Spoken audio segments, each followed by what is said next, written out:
ආයුබෝවන්. ඔබ විශ්වසනීයම පුවත් කාටත් කලින් රටට කියන ස්වාධීන රූපවාහිනී ප්‍රධාන ප්‍රවෘත්ති සමග ප්‍රථමයෙන් දවසම සුන්කල පුවත් සිරස්තල.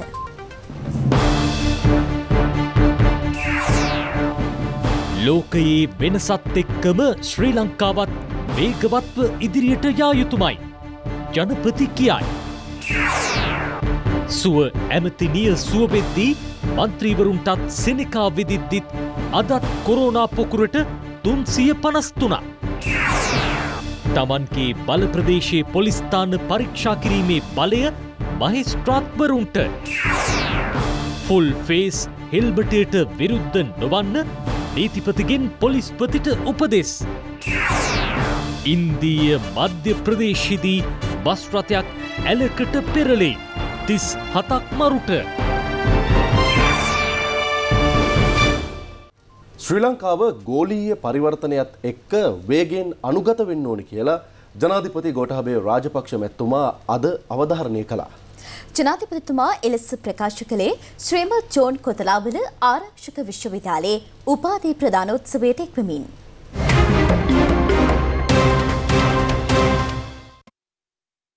ශ්‍රීමත් ජෝන් කොතලාවල ආරක්ෂක විශ්වවිද්‍යාලයේ 31 වන උපාධි ප්‍රදානෝත්සවය බණ්ඩාරනායක සම්මන්ත්‍රණ ශාලාවේදී පැවැත්වුණා.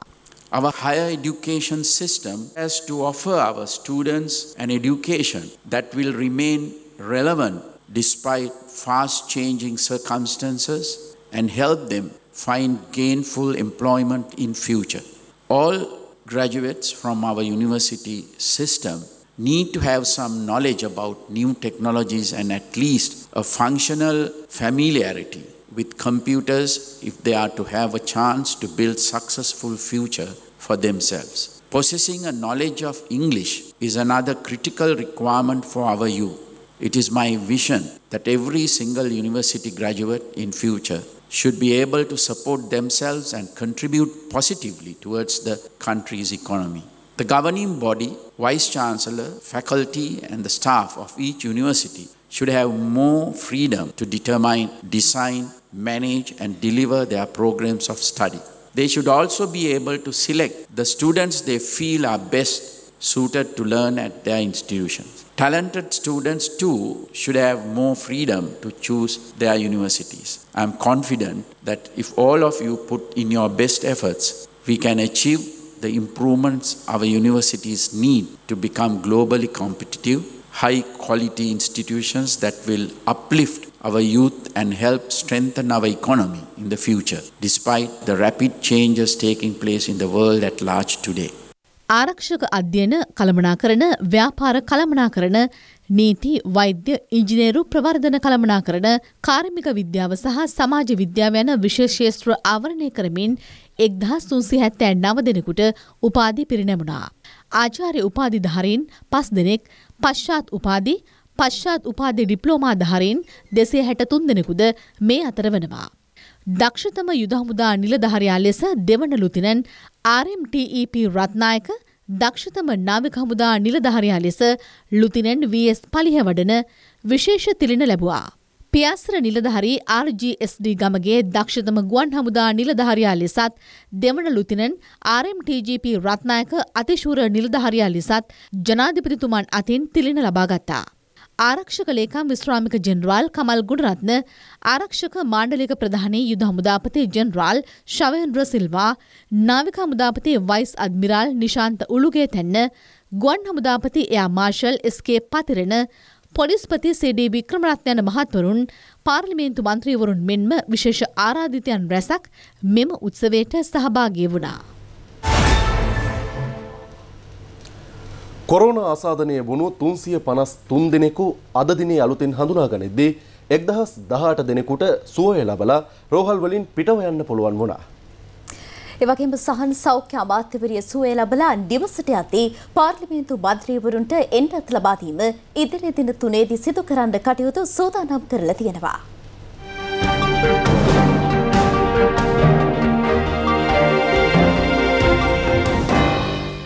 කොරෝනා ආසාදනයේ වේ ජාතික බෝබන රෝග විද්‍යායතනයේ ප්‍රතිකාර ලැබමින් සිටි අමාත්‍ය පවිත්‍රා වන්නිආරච්චි මහත්මිය සුවය ලබා තිබෙනවා. ඒ මහත්මිය රෝහලින් පිටව ගිය බව සෞඛ්‍ය අමාත්‍යාංශය ප්‍රකාශ කළා.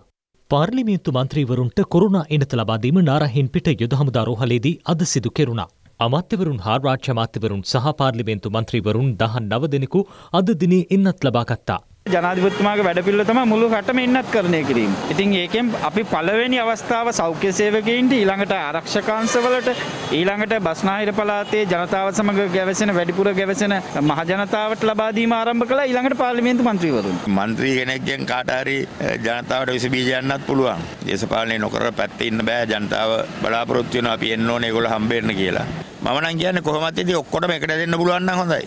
අපි වැඩි වශයෙන් මහජනතාව එක්ක ඉන්න අය. ඉතින් අපේ ප්‍රවේශමට ජනතාවගේ ප්‍රවේශමටත් ඒක හොඳයි. මෙවැනි වැක්සින් එකක් පාවිච්චි කරලා රෝග නිවාරණය සඳහා පියවර ගැනීම ඉතාමත් සුදුසු දෙයක්. හරින් ප්‍රනන්දු සහ මනුෂ්‍ය නානායකකාර යන මන්ත්‍රීවරුන් ඔවුන්ට එන්නත අවශ්‍ය නැති බවට ෆේස්බුක් සටහන් තබා තිබුණා. එමෙන්ම ජනතාවට එන්නත ලබා දීමෙන් පසු තමන් එන්නත ලබා ගන්නා බවටයි පාර්ලිමේන්තු මන්ත්‍රී නලින් බණ්ඩාර මහතා දැනුම් දී තිබෙන්නේ.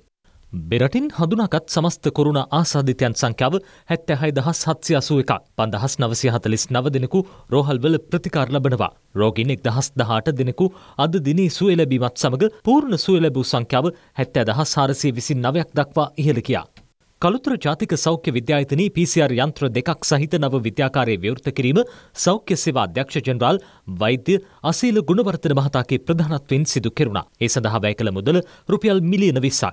බස්නාහිර පළාත් ජ්‍යෙෂ්ඨ නියෝජ්‍ය පොලිස්පති දේශබන්දු තෙන්නකෝන් මහතා ඇතුළු පිරිසක් එම අවස්ථාවට එක්වුණා.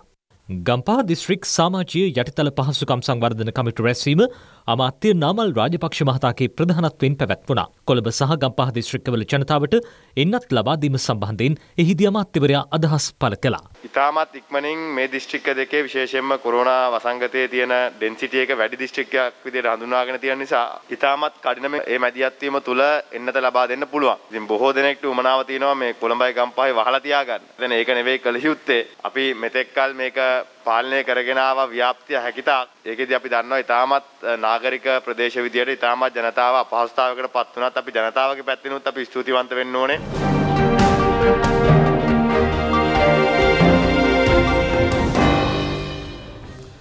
තම බල ප්‍රදේශයේ ඇති පොලිස් ස්ථාන පරීක්ෂා කිරීමේ බලය මහේස්ත්‍රාත්වරුන්ට පැවරීමට කැබිනට් මණ්ඩලයේ අනුමැතිය හිමි වෙලා තියෙනවා. කැබිනට් තීරණ දැනුම් දෙන මාධ්‍ය හමුවේදී අමාත්‍ය උදය ගම්මන්පිල මහතා මේ බව ප්‍රකාශ කළා. සැකකරුවෙක් පොලිසියට ගෙන ගියාම පහර දීම්, අඩන්තේට්ටම් කිරීම, වදහිංසා පැමිණවීම සිදු වෙනවාය. ඒ නිසාම සමහර සැකකරුවන් පොලිස් භාරයේ සිටියේදී ජීවිත හානියට පත් වෙනවායි කියන එක නිරන්තරයෙන්ම පොලිසියට එල්ල වෙන චෝදනාවක්. මානව හිමිකම් පිළිබඳ සංවේදී ආණ්ඩුවක් විදියට තමන්ගේ බල ප්‍රදේශයේ තිබෙන පොලිස් ස්ථානවලට ඇතුළු වී ඒ ඕනෑම ස්ථානයක් පරීක්ෂා කිරීමේ බලය මහේස්ත්‍රාත්වරුන්ට පැවරීමට ඊයේ අධිකරණ ඇමතුමාගේ යෝජනාවක් අනුව අමාත්‍ය මණ්ඩලය තීරණය කළා. වතු කම්කරු ජනතාවගේ දෛනික වැටුප ඉහළ නැන්වීම සම්බන්ධයෙන්ද මෙහිදී අදහස් පළ කෙරුණා. 2019 වසරේ අත්සන් කරන ලද වතු කළමනාකරුවන් සහ වතු වෘත්තීය සමිතිය අතර සාමූහික ගිවිසුමක් තියෙනවා. සාමූහික ගිවිසුමින් මේ දෙපාර්ශ්වය බැඳලා ඉන්න තාක් දෙපාර්ශ්වයේම එකඟතාවයකින් තොරව වැටුප් සංශෝධනය කිරීමේ හැකියාවක් නැහැ. මේ මාසේ අග ඒ සාමූහික ගිවිසුම අවසන් වෙනවා. ඊට පසුව වෙනදා වගේ අලුත් සාමූහික ගිවිසුමකට යනවා වෙනුවට කම්කරු අමාත්‍යාංශයට බලයේ තිබෙන පඩිපාලක සභාව හරහා අවම වැටුප රුපියල් 1000ක් කිරීමට අමාත්‍ය මණ්ඩලයේ තීන්දුවක් අරන් තියෙනවා. ඒ ක්‍රියාත්මක වෙන්නේ සාමූහික ගිවිසුම අවසන් වීමෙන් පසුවයි. කොරෝනා වෛරසය වැළඳීමෙන් ජීවිතක්ෂයට පත්වන පුද්ගලයන්ගේ අවසන් කටයුතු සම්බන්ධයෙන් මෙතෙක් ලබා දී ඇති නිර්ණායකවල වෙනසක් සිදුව නොමැති බවද අමාත්‍යවරයා මෙහිදී කියා සිටියා. අවසාන වශයෙන් මේ අවස්ථාවේ ජනාධිපතිතුමාවත් අගමැතිතුමාවත් ඇමති මණ්ඩලයවත් නෙවෙයි කොරෝනා මලසිරු සම්බන්ධ බලධරයා වන්නේ සෞඛ්‍ය අධ්‍යක්ෂ ජෙනරාල්වරයා. සෞඛ්‍ය අධ්‍යක්ෂ ජෙනරාල්වරයා තමන්ගේ තාක්ෂණික කමිටුවේ නිර්දේශයක් ලැබිලා ඒ නිර්දේශය කැසට් මගින් ප්‍රසිද්ධ කරන තුරු දැන්ට පවතින රෙගුලාසියේ වෙනසක්ද වෙන්නේ නැහැ. සම්පූර්ණයෙන් මුහුණු ආවරණය කළ ආරක්ෂිත හිස්වැසුම් පළඳින යතුරුපැදිකරුවන්ට එරෙහිව නීතිමය පියවර නොගන්නා ලෙස නීතිපතිවරයා පොලිස්පතිවරයා වෙත උපදෙස් ලබා දී තිබෙනවා.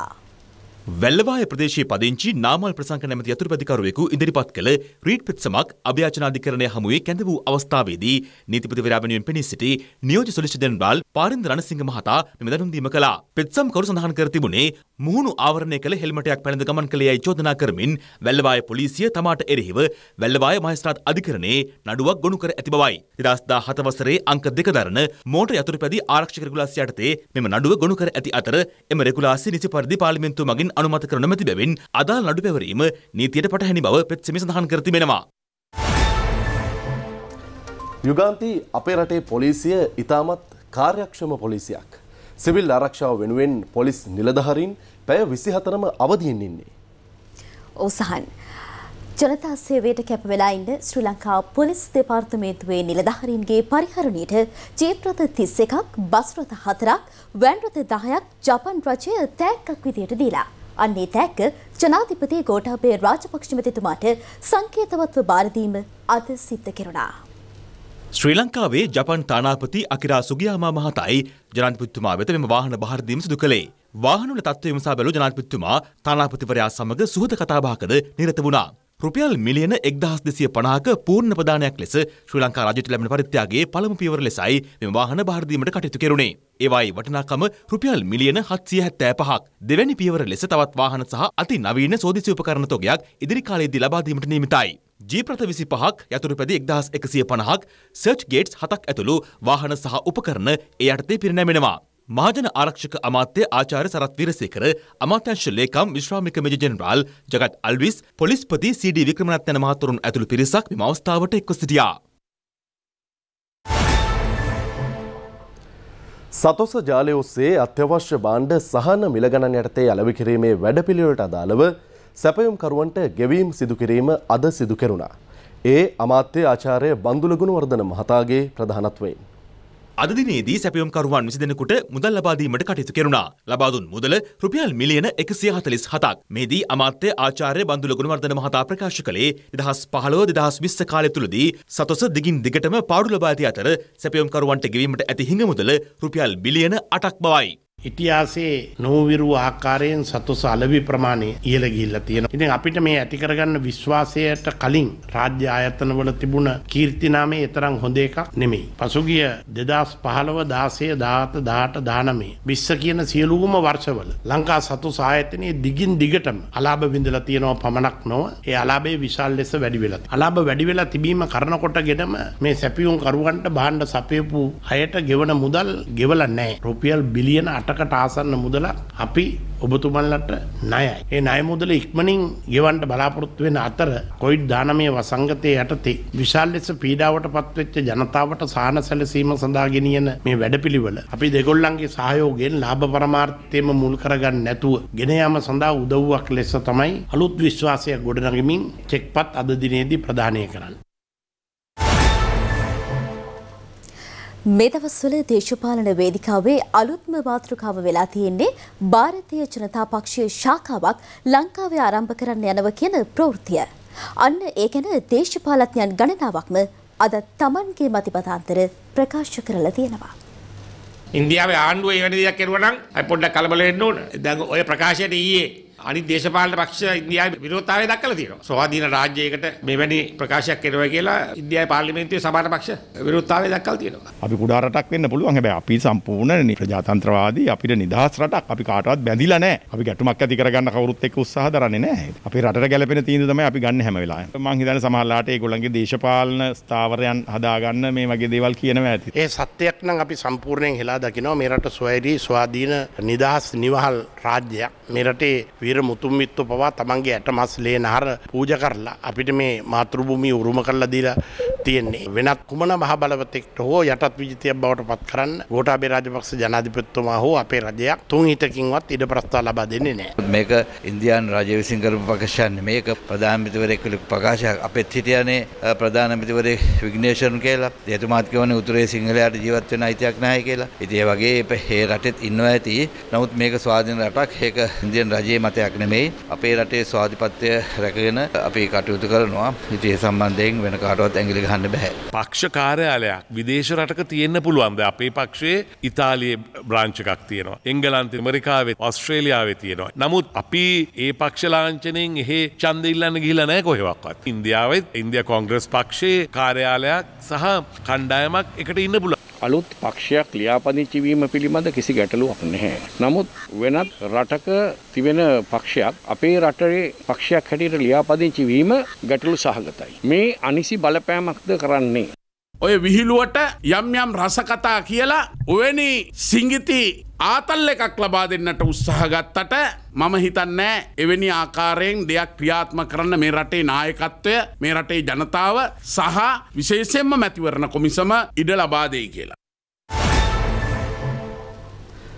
යුගන්ති පින්නවල අලි සංරක්ෂණාගාරයේ අලින්ට අද සුන්දර දවසක් වුණා. මොකද මේ සංරක්ෂණාගාරය ආරම්භ කරලා අදට අවුරුදු 46ක් වෙනවා. ඔසහන්. ඒ වෙනුවෙන් ඉතා චාම් ඒ වුණත් සුන්දර උත්සවයක් සමරුණා.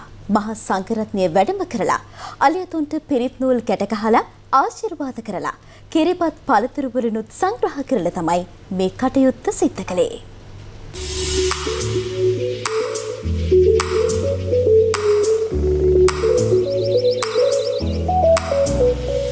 දිවංගත අමාත්‍ය PBG කළුකල්ල මහතා 1975 වසරේ පෙබරවාරි මාස 16 වෙනිදා පින්නවල අලි සංරක්ෂණාකාරය ආරම්භ කළා. ඒ අලි පැටවුන් 4 දෙනෙකුට රැකවරණය ලබා තිබින්. මේ වන විට අලි සංරක්ෂණාකාරයේ අලි ඇතුන් 86 දෙනෙකු පමණ සිටිනවා. ඒ අතර අධිකරණය මගින් යොමු කළ අලින් 18 දෙනෙකුද වෙනවා. සෑම වසරකම අලි සංරක්ෂණාකාරයේ සංවත්සරය පෙබරවාරි 16 වෙනිදා පැවැත්වුණත් මෙවර කොවිඩ් වසංගතය හේතුවෙන් සෞඛ්‍ය නීති රීතිවලට යටත්ව චාම් අයුරින් සංවත්සරය පැවැත්වීමටයි කාර්ය මණ්ඩලය කටයුතු කළේ. දෙස් විදේශ සංචාරකයන්ට අලි සංරක්ෂණාකාරයේ විවෘත කිරීමෙන් පසු දිනෙන් දින සංචාරකයන් පැමිණීම ඉහළ යමින් තිබෙන බවයි සත්වෝද්‍යාන දෙපාර්තමේන්තුවේ නියෝජ්‍ය අධ්‍යක්ෂිකා රේණුකා බණ්ඩාරනායක මහත්මිය පැවසුවේ.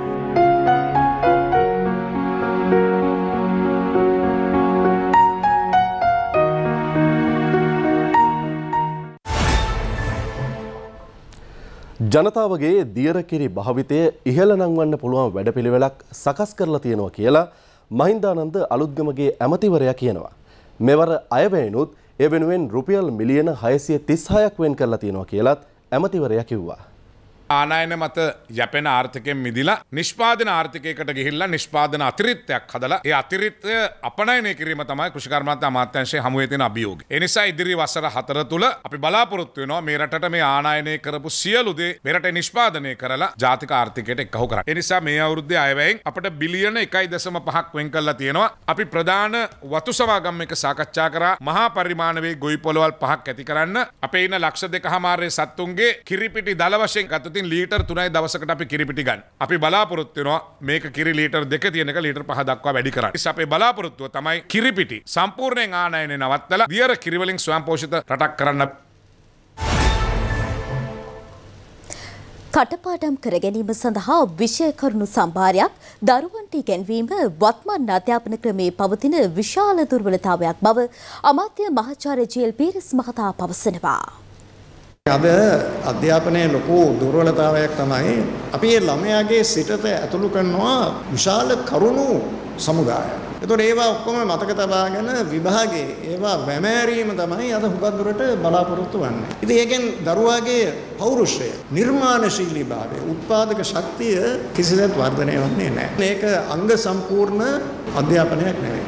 මොකද අධ්‍යාපනයේ අවසාන අරමුණ ජීවිතයේ අභියෝගවලට මුහුණ දීමට ශක්්‍යතාවය ඒ දරුවා තුළ වර්ධනය කිරීම. ස්වාධීන ලෙස ව්‍යාකූල තත්වයන් තක්සේරු කිරීම. ගාල්ල ඇලවේශ විශ්වවිද්‍යාලයේ අද පැවති උත්සවයකට එක්වමිනුයි අමාත්‍යවරයා මේ බව ප්‍රකාශ කළේ. අනාගත වැඩලෝකයේ සමග මෙරට දරුවන් සම්බන්ධ කරවීමට හැකි අධ්‍යාපනයක් සකස් කිරීමේ වැඩපිළිවෙල ලබන මාසයේ සිට ආරම්භ කරන බව අධ්‍යාපන අමාත්‍යවරයා මෙහිදී ප්‍රකාශ කළා. එම අවස්ථාවට අමාත්‍ය වෛද්‍ය රමේෂ් පතිරණ, අධ්‍යාපන අමාත්‍යාංශයේ ලේකම් මහාචාර්ය කපිල පෙරේරා, ගාල්ල ඇලවේශ විශ්වවිද්‍යාලයේ ආදි ශිෂ්‍යයන් වන දිලීප් ජයවීර සහ ධම්මික පෙරේරා යන මහතුරුන් ඇතුළු පිරිසක්ද එක්ව සිටියා. වෙඩි උණ්ඩයකින් කෙනෙකුගේ ජීවිතය සදාතනිකවම නිහඬ කරවන්න පුළුවන් වුණත් ඒ පුද්ගලයා ගොඩනගාගත්ත ජනහිතකාමී ප්‍රතිරූපය කිසිදා කිසි කලකවත් නිහඬ කරවන්නට පුළුවන් වෙයිද? ඔසහන් වෙඩි උණ්ඩයකින් නිහඬ වුණු ජීවිතයක් අවුරුදු 33ක් ගිහිල්ලත් තවමත් ජීවමාන වෙලා ජනතාවගේ හදවත්වල ලැබුම් වරගෙන ඉන්නවනම් ඒ පුද්ගලයා මොනතරම් ජනහිතකාමී කෙනෙක් වෙන්න පුළුවන්ද? ජනහිත කාමීත්වය, ජනප්‍රියත්වය එකට ගොනු කරලා ගත්තොත් විජය කුමාරතුංග කියන්නේ එදා මෙදාතුර සිංහල සිනමාවේ වගේම අපේ රටේ දේශපාලන ඉතිහාසය තුළත් බිහිබුණු ජනප්‍රියම සලකුණයි. හන්තානි කතාවෙන් සෙලුලයිට් පටියින් ජනතාවට ඇහැගැටුණු විජය සැබෑ මිනිසෙකු ලෙස ජනතාවගේ හද බැඳකන්නට දේශපාලන භූමියේදීත් වාසනාවන්ත වුණා.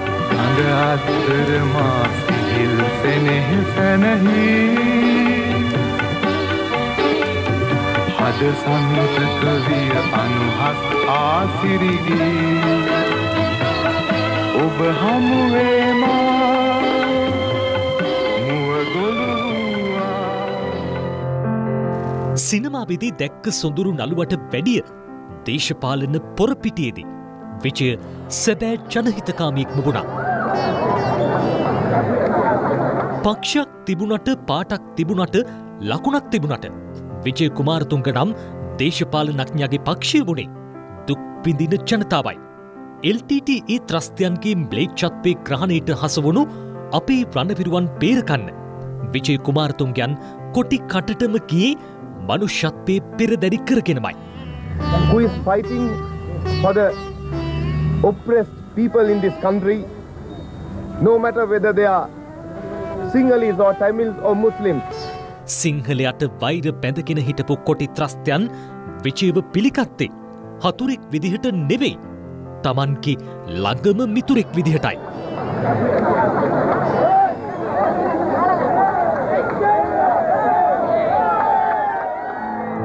ජනප්‍රිය සිනමාව දිග්විජය කළ විජය කුමාරතුංගයන් ලාංකීය දේශපාලනය දිග්විජය කරන්නට ඔන්න මෙන්න තිබුණු මොහොතක ඊ අඳුරු දිනය උදාවුණා.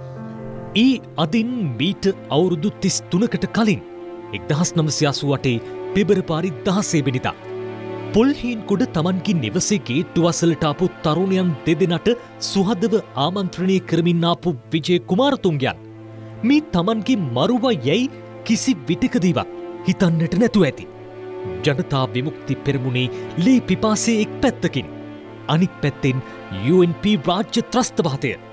මේ දෙකටම වහ කදුරු වෙච්ච විජය කුමාරතුංගයන් වෙඩි වරුසාවකට මැදි වුණේ 6-4ක් නොදන්නා විමුක්ති පුතණුවන් ඉදිරියේදීමයි.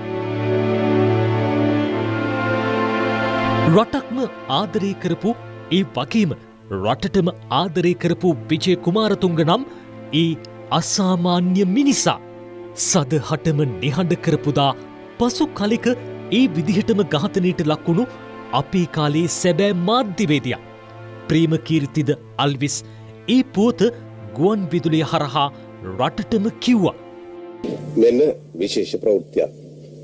ශ්‍රී ලංකා මහජන පක්ෂයේ ජාතික සංවිධායක විජය කුමාරතුංග මහතා අද දහවල් සිය නිවසේදී සිදු වූ වෙඩිතැබීමකින් මරණයට පත්විය. වෙඩි උණ්ඩින් නිහඬ වුණත් කිසිදා කිසි කලෙක ජන හදවත් තුළත් මෙකී නොකිය චරිතයක් වෙතොත් ඒ විජය කුමාරතුංගයි.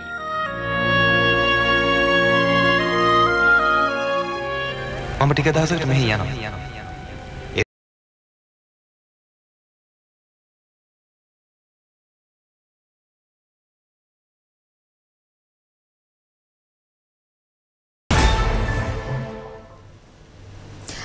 මෙන්න දැන් ලැබුණු පුවතක්. තවත් කොරෝනා ආසාදිතයන් 403 දෙනෙකු හඳුනා ගැනීමත් සමග අද දිනේදී වාර්තා වූ සමස්ත කොරෝනා ආසාදිතයන් සංඛ්‍යාව 756ක්. ඒ අනුව මෙරටින් වාර්තා වන සමස්ත කොරෝනා ආසාදිතයන් සංඛ්‍යාව 77184 දක්වා ඉහළ ගොස් ඇති බව රජයේ ප්‍රවෘත්ති දෙපාර්තමේන්තුව නිවේදනය කරනවා. මොරටුව දෙස සිට කොළඹ දෙසට ධාවනය වූ බස් රථයක ගැටීමෙන් රාවතාවත්ත ඉන්ධන පිරවුම්හල ඉදිරිපිට පදික මාරුවෙන් පාරමාරු වූ පුද්ගලයෙකු ජීවිතක්ෂයට පත් වුණා. අදාළ බස් රථයේ රියදුරු සහ සහායකයා පලා ගොස් ඇති බවයි වාර්තා වන්නේ. සිද්ධියෙන් මිය ගොස් ඇත්තේ 69 හැවිරිදි පුද්ගලෙක් වන අතර ඔහු පෞද්ගලික ආයතනයක සේවය කරන ආරක්ෂක නිලධාරියෙක් බවයි පොලිසිය ප්‍රකාශ කරන්නේ.